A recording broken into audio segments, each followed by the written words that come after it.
Bienvenue pour ce film cinématographique de la règle du jeu du Monopoly, un excellent jeu depuis 1935, inventé par Charles Darrow. Trêve de plaisanterie, je vais vous présenter les règles du Monopoly, mais qui sont effectivement les mêmes qu'en 1935, ça n'a pas beaucoup évolué depuis, c'est le moins qu'on puisse dire, ça n'a quasiment pas bougé. Nous reviendrons un petit peu sur l'histoire du Monopoly en fin de vidéo règles, mais comment est-ce qu'on joue avec les règles originales de ce jeu, car effectivement il existe beaucoup de variantes et la plupart des gens connaissent le Monopoly par du bouche à oreille qu'on leur a expliqué, ils y ont joué étant petits, et donc il y avait pas mal de petits ajustements qui ont été rajoutés au fur et à mesure des explications orales du jeu et qui n'ont rien à voir avec les règles de base. Donc je vais vous expliquer les vraies règles du Monopoly, et ensuite, en fin de vidéo règle, je vous raconterai un petit peu son histoire. Au niveau matériel, vous connaissez bien sûr le plateau avec son circuit qui fait tout le tour. Nous avons un paquet de cartes chance avec un point d'interrogation, un paquet de cartes caisse de communauté avec de jolis graphismes qui n'ont pas évolué aussi depuis les années 30. De magnifiques pions en métal, effectivement, après plusieurs versions en version plastique, ils sont revenus à la version quasi originale avec des pions comme ceci. Et attention, grosse innovation, nous avons maintenant le chat. Waouh, avant il n'y avait pas de chat, grosse innovation technique sur le Monopoly depuis peu. Puis vous avez ensuite évidemment un paquet de maisons, un paquet d'hôtels. Alors attention, grosse innovation technique aussi. Maintenant, il y a une petite cheminée sur le toit des hôtels et des maisons. Waouh, magnifique, en 2016, c'est incroyable.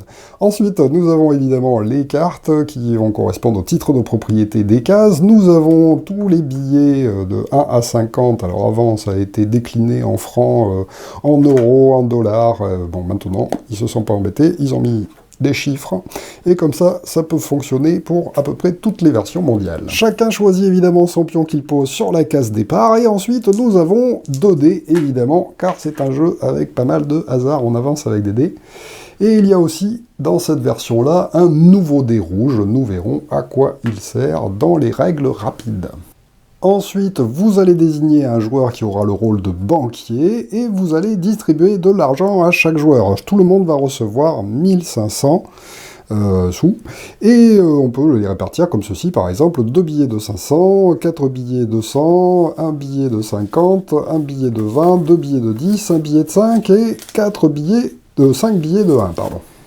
Alors, évidemment, dans les règles originales, il n'y a pas le dé rouge, donc on ne va pas l'utiliser. Il servira uniquement pour la variante rapide que je vous présenterai en fin de vidéo règle. Mais tout d'abord, voyons les règles classiques. Donc, nous sommes prêts à débuter la partie, mais quel est le but du jeu? Eh bien, vous l'aurez compris, au Monopoly, c'est d'être le dernier à encore avoir des sous, car effectivement, c'est un jeu d'élimination, où vous allez petit à petit éliminer les autres joueurs. Dès qu'on n'a plus de sous, on ne joue plus.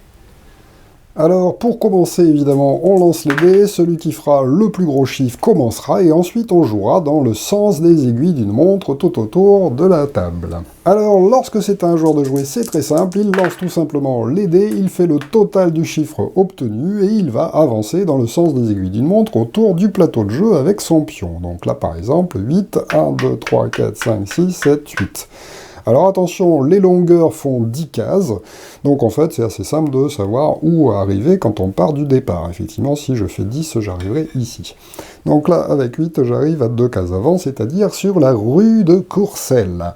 Alors attention, il y a déjà une variante qui est utilisée par pas mal de gens, c'est-à-dire de faire un tour complet de plateau sans rien acheter. Ça n'existe pas, effectivement, dans les règles officielles.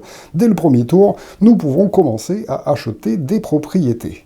Alors lorsqu'on tombe sur une rue, eh bien immédiatement on va devoir l'acheter si on peut l'acheter. Donc là par exemple on regarde son prix, c'est marqué sur la case 100, je vais donc devoir payer 100 à la banque pour acquérir la rue de Courcelles.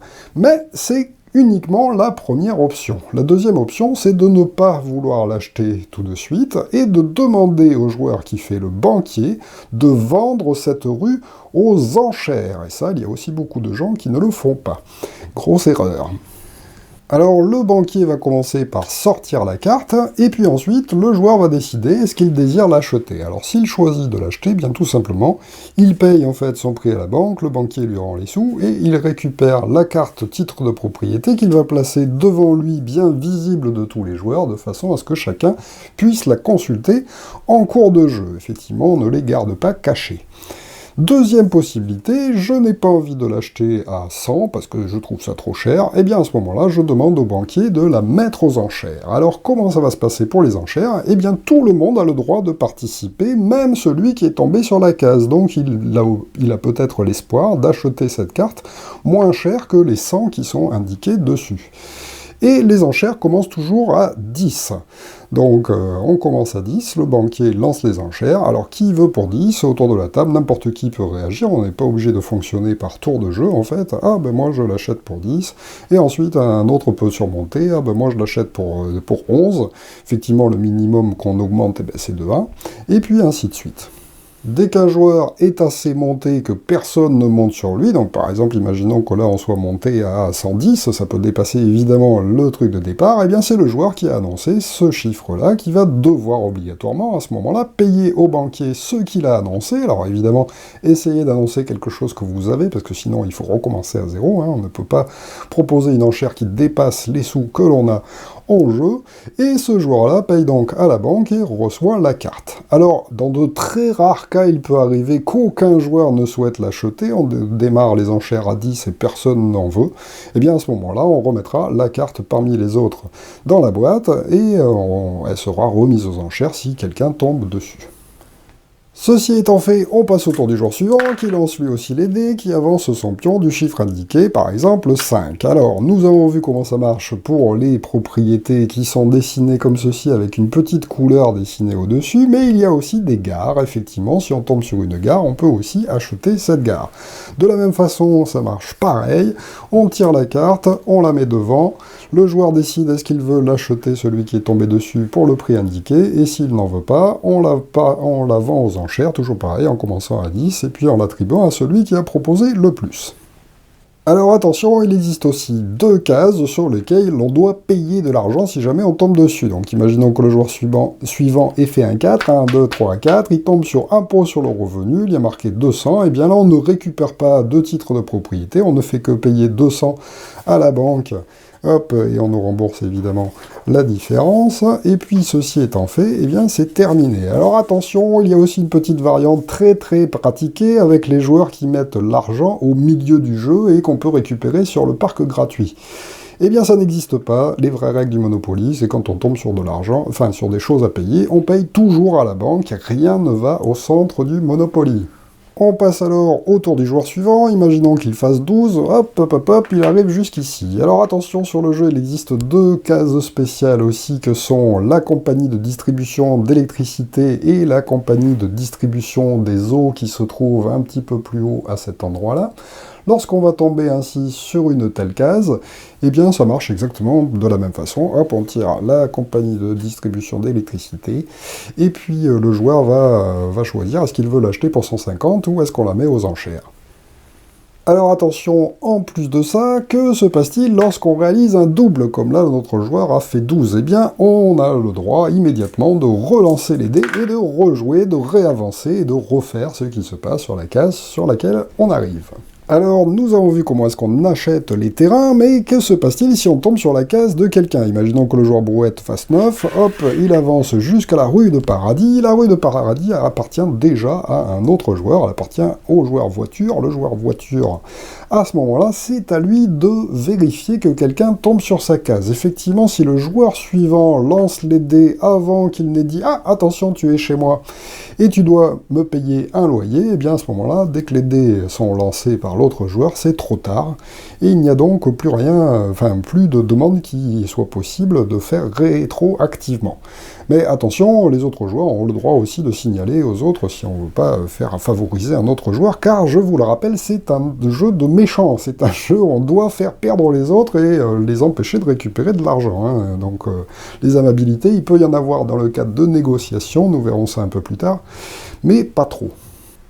Alors, que va-t-on réclamer comme loyer? Eh bien, c'est tout simplement indiqué sur les cartes. Donc, par exemple, la rue de Paradis, c'est marqué le loyer, si quelqu'un tombe dessus, eh bien, ça coûtera 12. Donc, on demande 12 au joueur qui doit immédiatement nous payer. Il n'a rien à dire. On récupère donc son argent, et puis on passe donc au tour du jour suivant. Alors, pour la compagnie de distribution d'électricité et pour la compagnie de distribution des eaux, eh bien, ça fonctionne d'une manière un petit peu spéciale qui est indiquée sur la carte. Effectivement, si on en possède une de ces compagnies et que quelqu'un retombe dessus, à ce moment-là, on va regarder le lancer de dés qu'il a effectué pour arriver sur la case. Attention, il ne relance pas les dés, il regarde les dés qu'il a obtenu pour arriver sur la case sur laquelle il doit payer quelque chose, et c'est indiqué en fait qu'on fait 4 fois ce montant, donc on multiplie par 4 le résultat des 2 dés, et c'est ce que le joueur doit nous payer. Attention cependant, si on a réussi à récupérer les 2 compagnies, à ce moment-là, le chiffre indiqué par les dés est multiplié par 10, donc c'est beaucoup plus intéressant, donc si vous avez l'une, il va falloir essayer de récupérer l'autre. Pour les gares, eh bien, c'est le nombre de gares que vous avez qui va augmenter la valeur du loyer à payer. Donc si quelqu'un tombe sur la gare de Lyon et que j'ai la gare de Lyon toute seule, eh bien à ce moment-là, il me devra 25. En revanche, si j'ai réussi à récupérer une deuxième gare dans le jeu, s'il tombe sur la gare de Lyon et que j'ai 2 cartes, eh bien à ce moment-là, il me devra 50. Et plus on a de gares, et plus ça va coûter cher à chaque fois que quelqu'un va nous tomber dessus. Alors, avant de parler des maisons et des loyers qui augmentent grâce aux constructions qu'on va pouvoir faire, mais pour le moment on ne peut pas en faire, je vous expliquerai pourquoi, eh bien voyons voir un petit peu les autres cases spéciales. Alors ici, il y a une prison. La prison, eh bien, comment ça va se passer si jamais on tombe dessus? Eh bien, il ne se passe rien, on est en simple visite et à ce moment-là, on n'a rien à payer. Ensuite, nous avons le parc gratuit. Si on tombe dessus, dans la variante avec les sous au milieu, eh bien les joueurs récupèrent les sous qu'il y a au milieu. Mais nous avons vu que dans les règles originales, on ne met jamais d'argent au milieu. Donc quand on tombe sur le parc gratuit, il ne se passe rien. C'est la seule case du jeu où vous n'avez rien à faire et rien à payer. Ensuite, vous avez une case « Aller en prison ». Alors à ce moment-là, si vous tombez sur cette case, eh bien vraiment pas de chance, c'est un petit peu comme au jeu de loi, et aussi peu intéressant. Vous tombez en prison, et à ce moment-là, vous allez être bloqué à cet endroit-là. Alors, si je suis en prison, qu'est-ce que je fais quand vient mon tour de jeu? Eh bien, quand c'est à moi de jouer, je vais choisir parmi 3 options. La première option, c'est de payer les gardiens, puis de dire, bon, ben, allez, je paye 50 €, c'est dégueulasse, et j'ai le droit de sortir immédiatement. À ce moment-là, je lance mes dés et j'avance sur le parcours de jeu. Deuxième possibilité, jouer une carte chance ou une carte caisse de communauté, nous allons en parler tout à l'heure, qui permettent d'être libéré de prison. Donc si vous aviez récupéré une telle carte, en fait, eh bien vous pouvez la défausser et la remettre sous le paquet de cartes correspondantes pour avoir le droit de lancer vos dés et de sortir de prison. Troisième et dernier essai, vous avez le droit, au lieu de payer ou au lieu de jouer une carte spéciale, de lancer les dés pour tenter d'obtenir un double. Si vous parvenez à faire un double, à ce moment-là, vous aurez le droit de sortir de prison gratuitement et d'avancer immédiatement avec le chiffre que vous avez obtenu en double. Donc si par exemple j'obtiens un 10, eh bien je sors immédiatement de prison en faisant 10 sur le parcours du jeu. Si par contre je n'y arrive pas, eh bien je passe mon tour et j'attends le prochain tour. Quand reviendra mon tour de jeu, en début, je pourrai à nouveau décider soit de lancer les dés, soit de payer, soit de jouer une carte chance. Alors, on n'en récupère pas des cartes chance, mais il y a toujours aussi la possibilité d'en acheter une à un autre joueur. Donc si jamais quelqu'un a une carte chance libérée de prison, j'ai le droit de lui proposer de l'argent pour lui acheter peut-être moins cher que les 50 que coûte normalement la sortie de prison. Donc, si par contre je décide de lancer les dés une deuxième fois et que je n'obtiens pas de double, eh bien j'attends encore le tour suivant, et au tour suivant je relance encore les dés. C'est ma dernière chance, car effectivement je n'ai le droit de tenter ceci que 3 fois. Si jamais je relance les dés et que je n'obtiens pas en troisième tirage un double, eh bien malheureusement je suis obligé de payer 50 au gardien pour sortir. Et malheureusement, si je n'ai pas les 50 dans ma réserve, eh bien je suis mort et je suis éliminé. Je peux retirer mon pion et rendre tous mes titres de propriété. Et voilà.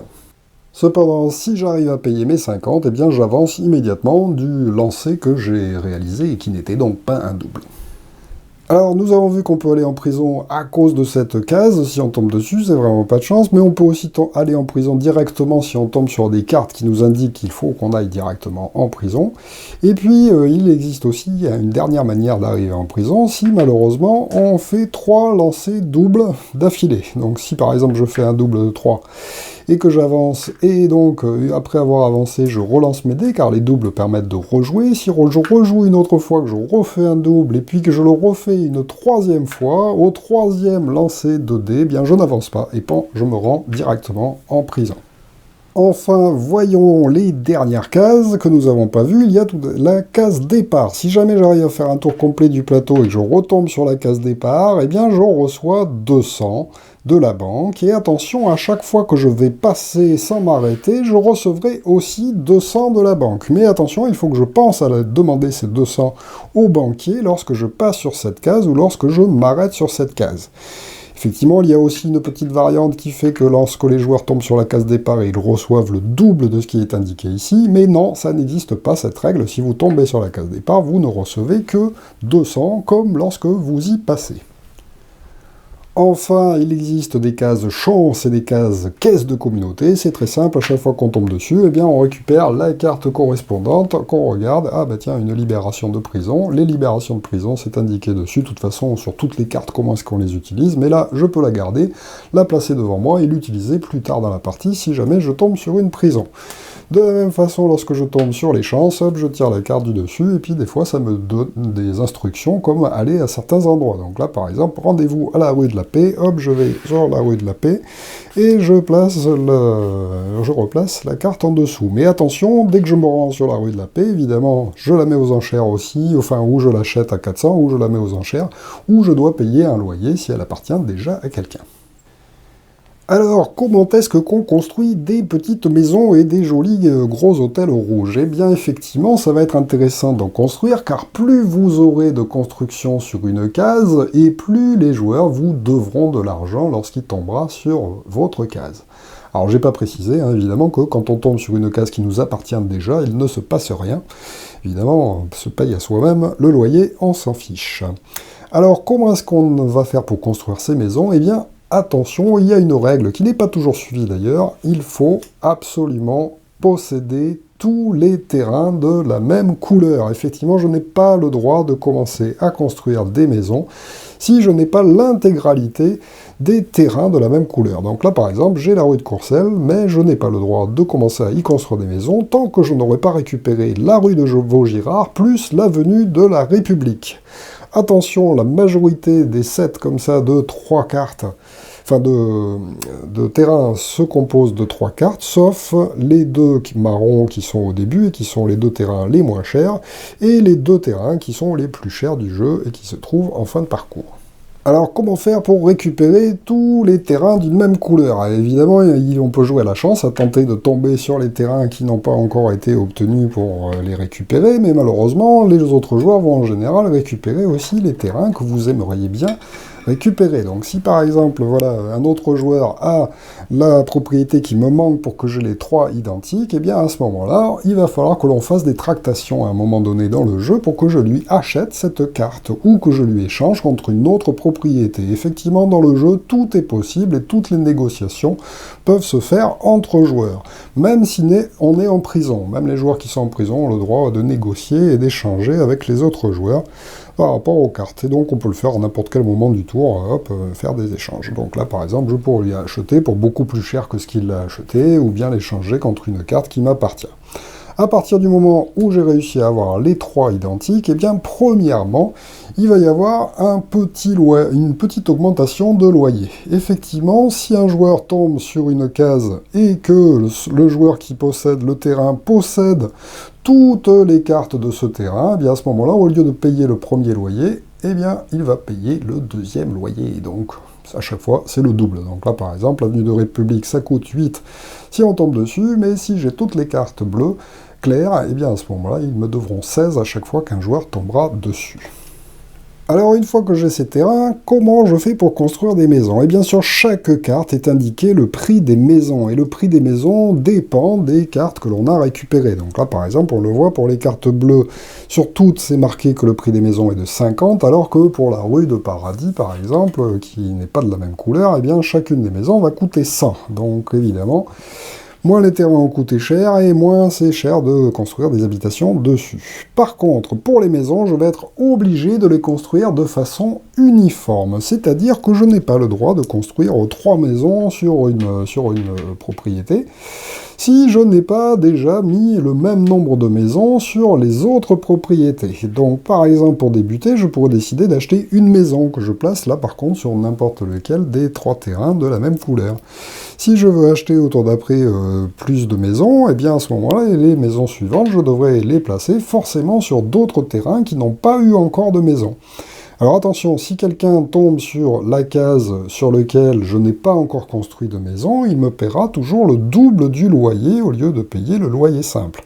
Par contre, si un joueur tombe sur une case où j'ai construit une maison, à ce moment-là, il me paiera le loyer modifié qui dépend en fait du nombre de maisons qui sont construites. Donc par exemple, rue de Vaugirard, si je tombe sur quelqu'un qui a déjà construit une maison, eh bien je vais devoir lui payer 30. Mais attention, toujours pareil, c'est à lui de m'indiquer que je dois payer quelque chose. S'il oublie et qu'on lance les dés, eh bien ouf, je pourrais peut-être éviter de payer. Donc là, si je décide de construire une 3e maison, je ne peux pas la construire ici, je ne peux pas la construire là, parce qu'il reste un terrain qui n'a pas encore reçu sa maison. Donc une fois que c'est fait comme ceci, eh bien à ce moment-là, je peux commencer à construire une 2e maison en suivant les mêmes règles. Donc là, par exemple, la 2e, je pourrais la placer là, et puis la 3e, je serais obligé de la placer ici, et ainsi de suite, jusqu'à ce qu'on arrive, si on peut, et si on a assez d'argent, à construire en fait jusqu'à 4 maisons, 4 étant le maximum que l'on peut faire. Donc là, évidemment, j'aurais pas le droit de faire ça, sauf si, en même temps, j'achète une 3e maison ici, et une 3e maison là. Autant vous dire qu'à 50 le prix de chaque maison, eh bien ça peut vite monter. Alors, une fois que je suis rendu à 4 maisons, eh bien je ne peux plus en construire d'autres, mais je peux transformer ces 4 maisons en hôtels. Mais de la même façon, je n'ai pas le droit de commencer à faire un hôtel s'il n'y a pas 4 maisons sur chacun des terrains correspondant à la même couleur. Une fois que c'est fait, à ce moment-là, je peux acheter un hôtel. Le prix est marqué, mais évidemment c'est toujours pareil en général, donc c'est le même prix, donc là ça coûte 50 de passer à l'hôtel. À ce moment-là, quand on construit un hôtel, on va rendre les maisons qui étaient placées à cet endroit-là pour placer un hôtel à cet endroit, et les maisons retournent dans la réserve des maisons. Alors attention, une fois qu'un hôtel a été construit, eh bien il est interdit de reconstruire quelque chose de plus sur la carte, elle est arrivée au maximum de ses possibilités, et donc là par exemple pour la rue de Vaugirard, eh bien à chaque fois que quelqu'un tombera dessus, il me devra 550, ce qui est très intéressant, mais m'a coûté quand même très cher, puisque j'ai dû payer la carte, acheter les autres cartes de la même couleur, construire plein de maisons dessus pour arriver jusqu'à l'hôtel. Donc faites attention, la plupart du temps on dépense plus que ce qu'on gagne même en loyer. Alors, la partie se poursuit comme ceci, à tour de rôle et pendant des heures, parce qu'il faut savoir que le Monopoly est très trop long. Et donc, lorsqu'on continue comme ça, au bout d'un moment, il peut parfois arriver qu'il n'y ait plus de bâtiments. Donc, si par exemple, il n'y a presque plus de maisons, qu'il en reste plus que quelques-unes, eh bien, il peut y avoir plusieurs joueurs qui en même temps ont envie d'acheter. Car effectivement, on peut acheter des maisons et des hôtels à n'importe quel moment du jeu, même si c'est pas votre tour de jeu. Il suffit de le dire, d'interrompre un peu la partie et puis de voir avec le banquier pour acheter au prix que l'on doit acheter. Alors, si plusieurs joueurs se battent pour obtenir les dernières maisons, et bien à ce moment-là, on les met aux enchères. Et oui, on commence aussi à les mettre aux enchères comme pour les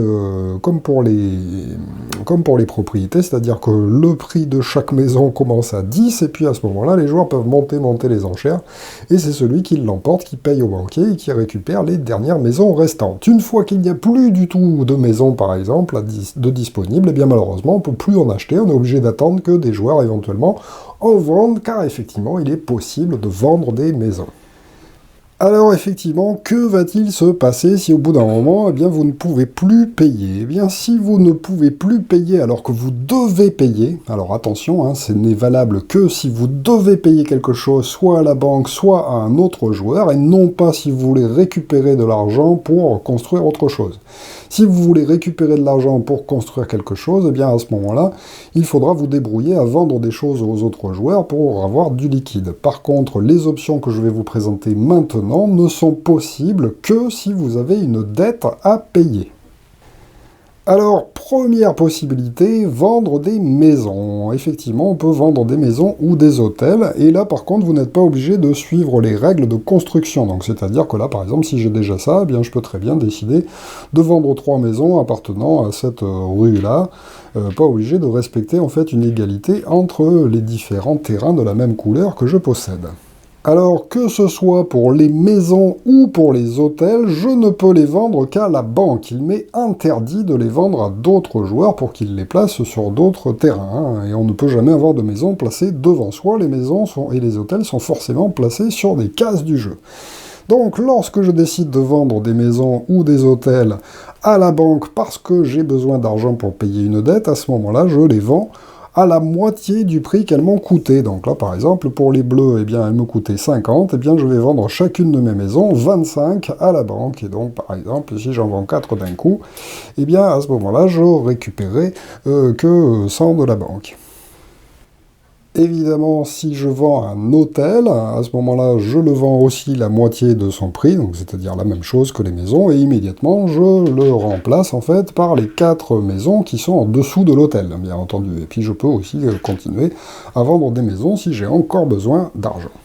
Deuxième possibilité, après éventuellement vendre des maisons, eh bien, hypothéquer ces terrains. Mais pour avoir le droit d'hypothéquer ces terrains, eh bien, il faudra qu'il n'y ait plus aucune maison m'appartenant qui soit dessus. Donc, par exemple, si je vends d'abord toutes ces maisons et puis ensuite que je revends toutes ces maisons, c'est bon, il n'y a plus du tout de maisons sur les terrains bleus, je peux donc hypothéquer éventuellement les terrains bleus. À ce moment-là, je prends la carte du terrain que j'ai décidé d'hypothéquer et je le retourne, et c'est indiqué dessus eh bien, combien je reçois de la banque pour l'hypothèque. Donc là, l'hypothèque pour 60. La banque me donne donc immédiatement 60.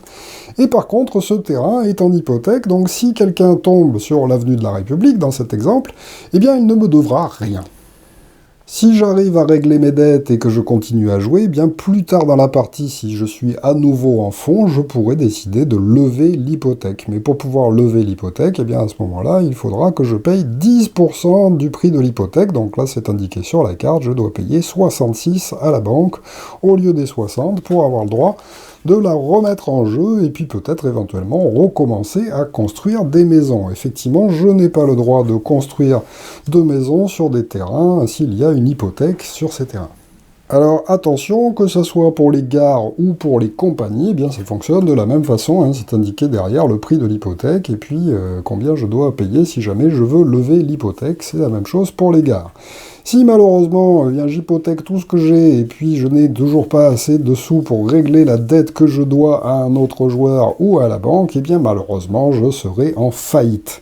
Effectivement, il est interdit de vendre des terrains à la banque. Par contre, je peux toujours essayer de m'arranger avec les autres joueurs pour leur vendre des terrains et peut-être pour la valeur de la dette que je dois. Tout est possible. Alors, nous avons vu qu'on peut vendre aux autres joueurs des terrains qui ne sont pas hypothéqués, et là, je peux les vendre au prix que je veux, hein, ou les changer contre n'importe quoi. Par contre, on ne peut pas donner une carte contre rien du tout. Hein. On est obligé de faire un échange au minimum de 1 sou contre quelque chose. Effectivement, sinon, ça rallonge les durées de partie, et déjà que c'est long, donc ne faites pas de cadeaux aux adversaires, même si vous les aimez bien. C'est un jeu de méchants, hein. Il va falloir éliminer tous les autres joueurs autour de la table. C'est comme ça. Alors, si jamais par contre je vends un terrain qui est hypothéqué, à ce moment-là, le joueur qui a acheté le terrain hypothéqué va le placer devant lui et immédiatement il doit choisir soit de lever l'hypothèque, donc c'est-à-dire de payer à la banque ce qui est indiqué pour mettre la carte normalement devant lui, ou bien s'il ne souhaite pas le faire, il peut l'acquérir et payer la valeur de l'hypothèque, c'est-à-dire 10% du prix de l'hypothèque. Donc là, par exemple, si un joueur, je lui vends l'avenue de la République telle qu'elle et qu'il décide de ne pas payer le 66 pour pouvoir récupérer la carte, c'est qui est un peu cher, il peut décider de payer seulement 10%, c'est-à-dire 6 à la banque, et à ce moment-là, il laisse la carte hypothéquée devant lui. Alors malheureusement, après avoir vendu toutes mes maisons et hypothéqué tout ce que j'ai devant moi, et puis que j'ai toujours pas assez de sous pour pouvoir payer quelque chose, je suis alors en faillite et je suis éliminé. Alors si c'était une dette que je devais à un autre joueur et que j'ai pas encore réussi à lui payer tout ce que je peux, eh bien cette fois-ci je suis obligé de lui céder en fait toutes mes cartes qu'il va récupérer. Donc il récupère toutes mes cartes hypothéquées et il choisit pour chacune d'entre elles s'il veut lever l'hypothèque ou s'il paye 6% pour pouvoir récupérer la carte en la laissant de sa façon hypothéquée. Évidemment, je retire mon pion à ce moment-là du jeu, et je joue plus, je suis éliminé, les autres vont pouvoir continuer sans moi, donc je peux aller faire autre chose, parce que vu que la partie n'est toujours pas finie, eh bien voilà, les joueurs qui sont éliminés en général vont pas rester à regarder ce qui se passe. Si jamais je suis par contre éliminé par la banque, effectivement c'était une dette que je devais payer, par exemple impôt sur le revenu, puis je n'arrive pas à payer les 200 qui me sont demandés à la banque, et bien malheureusement là je vais rendre en fait toutes mes hypothèques à la banque, je suis éliminé aussi. La banque va immédiatement les retourner face visible en annulant donc les hypothèques de ces terrains, et la banque va immédiatement les mettre aux enchères pour les autres joueurs. Le banquier fait alors la mise aux enchères de chacune des cartes, une par une. Allez, on vend celle-ci aux enchères, toujours pareil, on commence à 10, les joueurs montent les enchères jusqu'à ce qu'il y en ait un qui la récupère. Si personne n'en veut, elle est remise dans la boîte. Et ainsi de suite, on fait ça pour toutes les cartes qui appartenaient autrefois à ce pauvre joueur éliminé. Et la partie se poursuit donc ainsi jusqu'à ce qu'il ne reste plus qu'un seul joueur en jeu qui ait réussi à faire faillite à l'avant-dernier. Ou bien jusqu'à ce qu'on en ait marre de jouer et qu'on plie le jeu sans le finir, ce qui arrive quand même très souvent avec le Monopoly. Alors attention, comme les parties sont très très longues, n'inventez pas des règles, ne mettez pas d'argent au milieu que les joueurs peuvent récupérer en tombant sur le parc gratuit. Effectivement, ça remet de l'argent en circulation, ça rallonge encore la durée de partie. Déjà qu'avec les règles normales, c'est très très long. Alors si en plus vous faites des tractations pour recevoir encore plus d'argent pendant la partie, là vous en avez pour plusieurs dizaines d'heures, où vous ne finirez donc jamais la partie. Donc ne faites pas ça, ne prêtez pas d'argent aux autres joueurs, même contre échange, de dire « Ah ben plus tard si tu tombes sur moi », non, non, non. À chaque fois qu'il y a une transaction entre les joueurs, il doit y avoir un échange de quelque chose. On ne peut pas faire des échanges dans le futur. Alors maintenant que nous avons vu les parties classiques, voyons un petit peu ce fabuleux dé pour des parties rapides. Alors effectivement, c'est une petite extension, une grosse innovation incroyable. Alors là, déjà, en début de partie, les joueurs vont recevoir 1000 supplémentaires, c'est-à-dire qu'au lieu d'avoir 1500 au total, ils se retrouvent donc avec 2500. Alors me demandez pas pourquoi, j'ai l'impression moi que ça rallonge la partie, mais c'est comme ça. Ensuite, vous allez pouvoir lancer ce dé rouge une fois que vous aurez fait votre premier tour de jeu de façon classique. Donc lors du premier tour de jeu, vous lancez en fait les dés blancs jusqu'à ce que vous ayez réussi à passer sur la case départ, à arriver sur la case départ ou à dépasser la case départ. Lorsque vous lancerez les dés une nouvelle fois à partir de ce premier tour que vous aurez effectué, à ce moment-là, vous lancerez les 3 dés à la fois avec éventuellement des symboles spéciaux. Alors déjà, s'il y a un chiffre qui est obtenu dessus, eh bien tout simplement, on l'ajoute au score des dés blancs et donc vous allez avancer plus vite. Donc là, au lieu d'avancer de 3, eh bien j'avance de 5. Ensuite, il y a aussi par moment un bus. Si vous obtenez le symbole bus, hop, essayez de faire la mise au point. Si vous faites le symbole bus, eh bien à ce moment-là, vous pourrez utiliser soit la totalité des 2 dés blancs, soit un dé blanc, soit l'autre dé blanc. Donc là, par exemple, je pourrais avancer soit de 3, soit de 1, soit de 2. Donc ça vous donne un petit choix pour essayer de ne pas tomber chez les autres et puis de tomber sur les cases qui vous intéressent. Ensuite, vous avez aussi la possibilité de faire le spécial Monsieur de Monopoly. Donc si jamais vous lancez le dé et obtenez ceci, eh bien à ce moment-là, vous avancez tout d'abord normalement. Donc là, par exemple, 1, 2, 3, hop, je résous la carte chance, ou pas.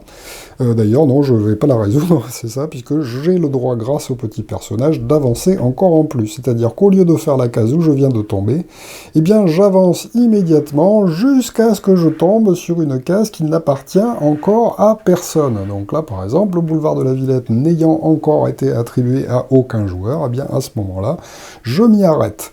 Ce qui permet en fait d'acheter plus rapidement des terrains, puisqu'on va comme ça pouvoir tomber sur des cases vides. En revanche, si déjà toutes les propriétés du jeu ont été achetées, c'est assez rare, mais ça peut arriver, à ce moment-là, on reprend notre exemple, je tombais sur la chance que je ne fais pas, eh bien j'avance, je suis obligé d'avancer jusqu'à la prochaine propriété, quel que soit le joueur à qui elle appartient. Et quand je tombe là, immédiatement, je dois payer le loyer. Alors attention pour les doubles, donc par exemple si je fais un double avec un dé rouge, eh bien il ne se passe rien, c'est que quand je fais un double avec les deux dés blancs que j'ai le droit de rejouer et de réavancer sur le plateau de jeu. En revanche, donc imaginons par exemple je fais ça, là pof c'est bon, je peux rejouer. En revanche, si jamais j'arrive à faire 3 fois le même chiffre, ce qui arrive quand même assez rarement, eh bien à ce moment-là, je peux déplacer mon pion sur n'importe quelle case du pourtour du plateau de jeu. Je choisis la case où je veux arriver, gros bonus. En revanche, si jamais je tombe en prison par un moyen quelconque qui m'y amène, eh bien à ce moment-là, le dé rouge est annulé, je ne dois lancer que les dés blancs pour tenter de sortir de prison, enfin si je décide de lancer les dés pour sortir de prison. Enfin, dernière modification pour les compagnies, lorsque je lance les dés et que je tombe sur une compagnie, imaginons par exemple avec 7, et bien à ce moment-là, j'utilise en fait la totalité de ce que j'ai réalisé par les dés, et pas seulement les dés blancs pour faire la multiplication. Donc là, 4 x 7, 28, je paye donc 28 aux joueurs sur qui je suis tombé. Et c'est x 10 évidemment, si on a les deux.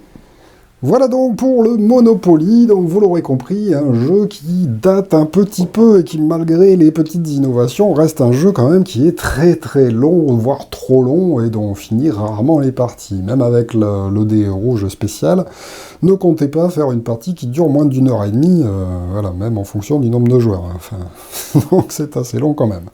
Alors il est à noter, juste pour la petite histoire, car c'est un jeu qui a une histoire intéressante, en 1904 en fait, il y a une femme, effectivement, le Monopoly a été inventé par une femme qui s'appelle Elizabeth Magie, et qui invente le Landlord's Game, ce qui veut dire en français le jeu du propriétaire foncier. Pourquoi invente-t-elle ce jeu? Eh bien pour montrer que le monopole c'est pas bien. Effectivement, elle trouve que c'est complètement antisocial en fait de posséder des choses et puis de vendre, de faire payer des loyers aux gens qui habitent sur des terres qui nous appartiennent. Et donc elle crée ce jeu pour dénoncer en fait le côté du monopole et les désavantages du monopole. Ce jeu a un certain succès quand même et se vend quand même avec pas mal d'exemplaires. Et puis quelques années plus tard, eh bien Charles Darrow, qui se trouve être un chômeur en fait, décide de reprendre le jeu car il le découvre, il trouve ça très sympa. Du coup, il le modifie un petit peu, mais enfin pas beaucoup, puisque ça ressemble quand même beaucoup au jeu original d'Elizabeth Magie. Et il décide donc de créer sa propre version qu'il essaye de proposer à différents éditeurs qui lui disent « Oh là là, non, c'est trop compliqué, il y a trop de choses à prévoir et donc ça nous intéresse pas. » Donc il décide de s'auto-éditer, il fabrique ses propres exemplaires qui commencent à vendre, et puis au bout d'un moment, eh bien, Parker Brothers, qui est à cette époque-là un éditeur de jeux, décide de lui racheter sa licence et puis de commencer à vendre le jeu. Bon, par mesure de précaution, et puis certainement parce qu'Elizabeth Magie a dû râler un petit peu, car elle est encore vivante, eh bien, il décide de lui racheter aussi à Elizabeth Magie son brevet, en fait, pour le premier jeu qu'elle avait édité. Et à ce moment-là, il commence à sortir le Monopoly en 1935. Effectivement, c'est un jeu qui commence à dater, puisqu'il date des années 30. Les graphismes, d'ailleurs, qui se trouvent en prison, et puis tout ça, n'ont pas beaucoup évolué depuis cette époque-là. Ça reste donc le grand classique qui est joué par tout le monde. Et Elizabeth Magie a vendu en fait son brevet aussi de Landlord's Game à Parker Brothers pour que le jeu continue à se développer et puis qu'on s'aperçoive que le capital c'est pas bien. Alors c'est marrant parce que ça a été un petit peu réutilisé, maintenant c'est un peu l'inverse en fait, le Monopoly c'est vraiment le jeu des capitalistes qui trouvent ça super. Alors que c'est quand même un beau jeu d'enfoiré où il faut essayer effectivement de faire des transactions avec les autres joueurs pour essayer de les couler et de les mettre à la rue le plus rapidement possible, donc c'est quand même pas très très moral et pas très intéressant à faire découvrir aux enfants sur la manière de ouais c'est chouette, vive le capitalisme. Enfin voilà, donc merci de m'avoir suivi, et à très bientôt pour une nouvelle vidéo règle, certainement sur un jeu un petit peu plus moderne et un peu plus intéressant que ce vieil ancêtre qui fait partie quand même de la culture mondiale. Au revoir.